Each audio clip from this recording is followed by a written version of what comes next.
live service games.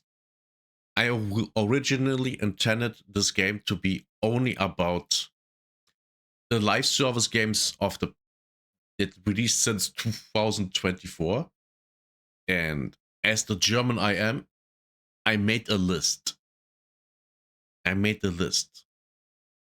Now, what changed my plans was Epic Games coming out and saying that, yeah, Fortnite is in a minus of $500 million. And we are laying off 1,000 people. 1,000 people.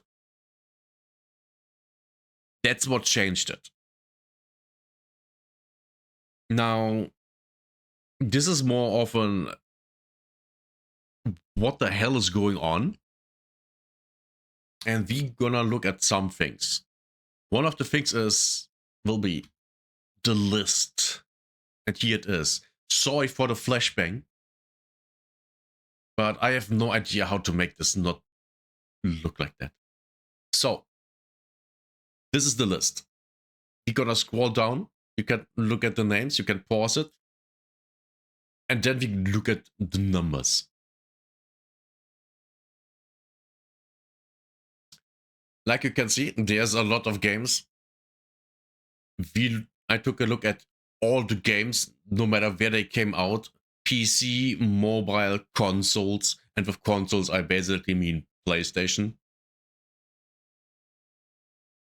And the result of this list is very, very interesting. So, 50 live service games came out. By the way, MMORPGs are also counted in this because they are live service games. So 22 are alive. They're just alive. They're doing fine. 24 are dead. And with that, I mean, they literally just, they came out and they were dead, or they died over time, or got to a point where the player base is so small that even with the server still running, I don't believe that they are alive. And I have no understanding on why the servers are still running. And yet 4 games where I'm not sure. I don't have enough data. So very, very obviously, Highguard, dead on arrival. Completely dead on arrival. We all know that, right? It took 45 days and then they were gone. Which was in my expectations. I thought it was going to die within 1 month. So 4 weeks. It took them 6, but they were basically dead after 2. It was done. So, what is the problem here? I think the problem with live service games is, well, there are a lot of problems. One of the major problems is that investors and owners of development studios like Sony come along and they see, oh my god, live service, we can make a bunch of money. But there's a catch to it. If you have a studio that is so huge, like Epic Games or Bungie, look at Marathon. Does this look like a success to you? No. They are. That's Saturday, 63,000. Last Saturday, 43,000. The peak of last Saturday, aka yesterday, is about 7,000 less. And that's already less than that, which already was less than that. Every week they lose thousands of players. And that's a huge studio. It's a huge studio. Let's just see how huge. We use the Google. We use the Google. How many people work at Bungie Studios? Around 850 people. Down from approximately 13 to 1400 earlier in the year. So they fired people. Do you see the problem? The same happened with Epic Games. Epic Games fired 1,000 people. Epic Games is down $500 million. And for Fortnite. Fortnite is one of the most successful games ever. I mean, every live service game wanted to be the next Fortnite. Literally, every single live service game wanted to be the next Fortnite. And Fortnite lost $500 million. So what does that tell you? I mean, Fortnite was everywhere. Fortnite was and still is huge.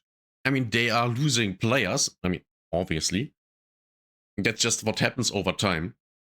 And people grow out of, playing the game. I mean, if you started playing Fortnite when you were 13, about 10 years ago, now you're 23, you go out of that. You just do. People that played Fortnite might now play Arc Raiders.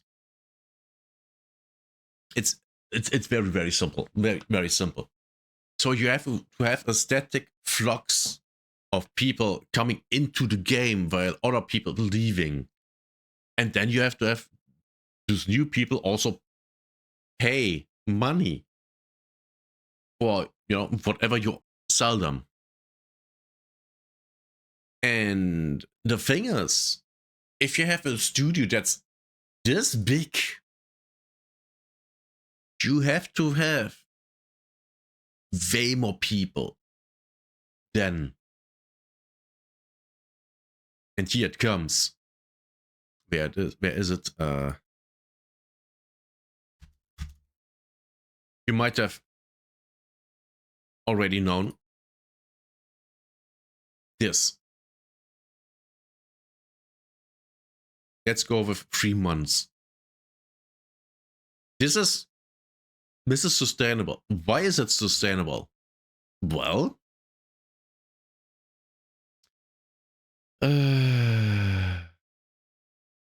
grinding G games. Grinding G games in Auckland employs approximately 100 to 200 people. Look at the number.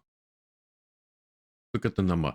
Currently, they are around 54,000, which is fine. The leak came out. They were at major update. What number is it? Almost 200k. That's fine. That's fine. Why? Up to 200 people working there, which is way less than 1,300. That's way less. That's literally, we just round things. That's 1,000 people less that work there. And the 1,000 people less, that's literally what the people that got fired from Epic Games. I think that's a major problem here. A lot of the studios that develop live service games, they are just too big to succeed. Because they have to make so much money just to keep it running, just to make the money back and then make a profit. They have to make so much money that it's just not feasible. It's impossible for them to be successful because they are so big. And when they are so big, they have to play it safe. You literally can't have marathon. You can't have marathon. Now, this year, this is completely fine. This happens, new league comes out, it's successful, and then people leave because they're getting bored. They're done with it. And then you maybe have it's up and down. It's the entirety. It's entirety of the game. The same goes with Path of Exile 2. It's the exact same. We go with 1 month.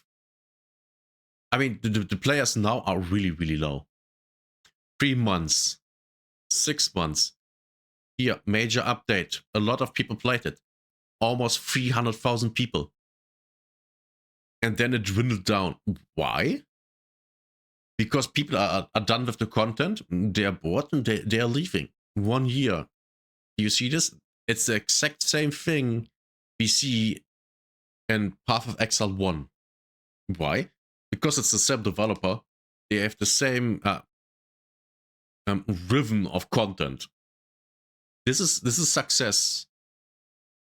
And I absolutely believe that the game will be more successful when it comes out. I mean, it reached almost 600,000 people when it came into early access release on Steam. And that's just Steam numbers. You can double that, or almost double that, for their own launcher. So this was a success, an absolute success. I wouldn't be surprised if they already recouped the money they've spent developing the game. Why? Yes, 100 to 200 people. That's why. They don't need to make 100 million minimum just to recoup the development costs for the game to be successful. Do you get? Do you see where I'm coming from? Do you see where the problem is here? If you own a Bungie and you go to them and say, we want you to make a live service game, you're making a huge mistake. What you should do is go to a small team that you have and tell them to come up with an idea, present the idea for a live service game, and then you go with, okay, this sounds like it can make money. But the problem is the greed, because, for example, Sony, they want to make all the money. They don't want to make money. They want to make all the money. That's the problem. That's why they are failing. Which is interesting because there was one game here. It was Foam Stars. It came out. When was it? Here, Foam Stars. That thing died within, I think, 3 months. When I remember correctly, 3 months. Since then it's maintenance mode. No new content, nothing. Maintenance mode. It's one of these games. Dead on arrival. And that's the problem. You have, number one, you have to have a game that's appealing to people. Path of Exile 1 and 2 appeal to people. What people? People that play ARPGs. Now, that market is not massive. It's not. The thing is, they know it. And that's why they make their games in a certain way, the updates in a certain way, and they have structured their company in a certain way so they can survive that and make not only survive that, but make a profit and thrive. That's how you do it. You don't do it this way. You don't do it this way. You don't have a company, a AAA company with over 1,000 people, make a game that visually is unappealing to the majority of people on the planet. to have a base mechanic, extraction that is only appealing to a certain minority of people. And then when you have AI enemies, making them the lamest form of AI enemies that they can be. That's why that thing flopped. That's completely it. And I have made a video about it. Marathon lost Bungie $200 million, at least. At least $200 million. I have made a video about it. The link is in the description and the first pinned comment, if you want to watch it. Now, let's go and take a look at this one. What do we see here? We see success. Now, we know that they sold 50 million copies. That's the last number that I know about. And what do we see here? Concurrent player numbers. Game came out and people were, oh my god, this is awesome. It gets a little bit boring. New update, Cold Snap. Cold Snap was amazing. And the player numbers showed us. It was amazing. And it was still amazing. People just got bored because they've done everything, even with the Cold Snap, and they got bored. Shrouded Sky was not really that great, and people have done everything, and people got bored because there's no new content. The only new map that came out around here, which was Stellar Montes. Here came out the new map, the last new map, about a month after release. Then we had one major thing, the Cold Snap, which massively changed how you play the game. If you go and play the Cold Snap weather condition, which I did, I think 90 to 95% of the time while it was going. And after it got stale. It got stale. I think, yeah, here was the thing where they released the flying flamethrower arc, the Firefly, and the big explodey ball. Plus the weather condition of the hurricane. I think that was here? No. Should have been around... No, it was here. I think it was here. That was not that great. So people were still, yeah, 2 new arc, and yeah, that's not a... Yeah, I mean, you can see that there's a little bit of an up, but it's still not that big. And then, yeah, people got really, really bored. They got really, really bored. And then something happened. What happened? Do you see this? There's a new trend. A new trend is beginning. What's that new trend? The new update. The new update is actually really, really big. You got one new condition where there is that's the only time where you can encounter the new arc, the vaporizer. And then there's a new arc structure thingy that you also only can encounter there, which you can loot, and that thing can actually give you blueprints and stuff like that. But in that condition, you don't have any normal loot per se. This is all about fighting arc, which is very, very interesting. It's actually fun. I did that for 2 streams, and it was really good. It was really, really good. I love the new arc. Also, it introduced the Shredder enemy that was introduced on the last new map to all maps. And that thing is scary as fuck. And I have to censor that later. So this one is actually really interesting because, like you can see, it's going up. The Cocoon player numbers are going slowly up a little bit. Now we will see in 2 weeks how this is actually working out. I hope well. Also, this is just this is a story patch because we also got new, quests and stuff like that. So what does this patch tie into? The new map that's coming out at the end of April. Yeah, we also will get a new arc, a big one, and a new weather condition.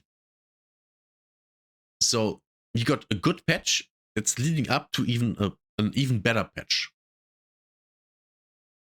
Now, did they? Is this? Does this look like success? Yes, it does. Why? They have sold 15 million copies. 50 million copies, which means 50 million players can jump back on when there's new content that is being released for free. And the entire curve will jump up. And at the same time, they are releasing skins on their in-game shop that some look really good, some, are not my style. And yes, I avoided to saying they don't look good. But that's the difference between Arc Raiders and Marathon. This game has a mass appeal. Why? Because in the core, it's a PvE game. The PvP part is just tacked on to make the game overall more spicy. Now, the game being an extraction shooter, just like Marathon, that thing is also only on top. It's on top. It's not the main focus. And it's made way more interesting than Marathon. In Marathon, you just stand at a point, you activate a thingy, and then you get beamed away after a while. That's the entire thing. Here you have the exit is different depending on which map you are on. You have an elevator, you have a train. Wait, is that already it? Elevator, train. One is a ventilator, a huge ventilator, a thingy where you get through. You have radar hatches where you need a key to extract from. And maybe when we have the next map, which is a harbor, a coast thingy, maybe there is a boat. Maybe I don't know. But that's the difference. People saw this game and they went, "Oh my god, this looks cool." And this thing also had no drama around it. Unlike Marathon, which had literally stolen art. The entire art style is stolen from an artist. Well, yes, that backfired. So, what I'm babbling about here the entire time for, I don't know, 20 minutes, 30? What's going on with live service games? Well, the thing is that if you have a giant studio, you need to make something that makes so tremendously amounts of money that it's not even feasible to make it in the first place. While you have other games, other developer studios that are way smaller, that can be way more focused on something that's niche, where you have intrigue, where people actually look at it and go, "Oh yeah, this is interesting. I want to play it." For example, I mean, we all know that the most successful live service games are gacha games, right? We all know that. Even 15 million sold copies of Arc Raiders don't come close to Uma Musume, right? We know the horse racing game is more successful than this one, right? We all can agree on that, right? If you have waifus, you have money. That's just how it is. Which also is a problem what I have with Arc Raiders, that the chicks are not actually attractive. They look okay. they are 5s at best. But the same goes for the Mandate, and they are quite unattractive. That's my one pet peeve I have with this game. That the characters are so unattractive in general. But yeah, so what I'm saying is, if you want to make a successful live service game, you can't have a giant studio making it. It has to be small. It has to be focused on something where the developer knows what they are doing. And, you know, not like this. Not like this. Remember, Destiny 2 died for this. And yes, Destiny 2 is fundamentally dead. That's where we are. Live service games are only successful if they either have a tremendous amount of players playing it, if the studio is kind of big, or it's a small studio that makes a product for a niche that it knows and caters to, like Path of Exile 1 and 2. I mean, sure, you can argue that the gacha games also, have developed games for a niche, but that niche is way, way bigger because it's people that like hot chicks, which is everyone but hateful women, which is sadly a lot of them. I hope that makes sense. If you,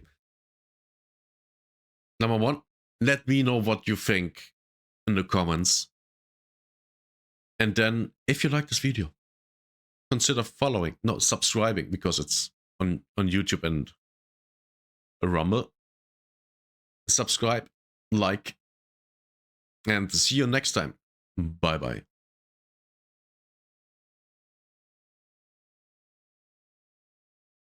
And now I have to hope I talked about everything I wanted to talk about. Would be funny if I didn't. That would be funny. Oh my god. If I didn't talk about everything I wanted to. Well, I can add something, right? I can add something in post-production tomorrow when I edit this video.